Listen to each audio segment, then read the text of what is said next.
Install the grease zerk into the adapter.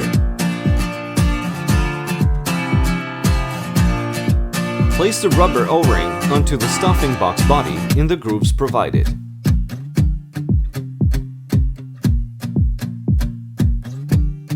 Lubricate the body and slide the appropriate adapter into the stuffing box shaft.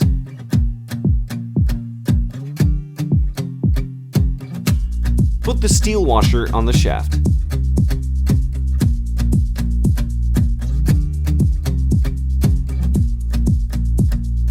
Install the C-clip onto the shaft, ensuring it's seated in the groove at the tip of the body.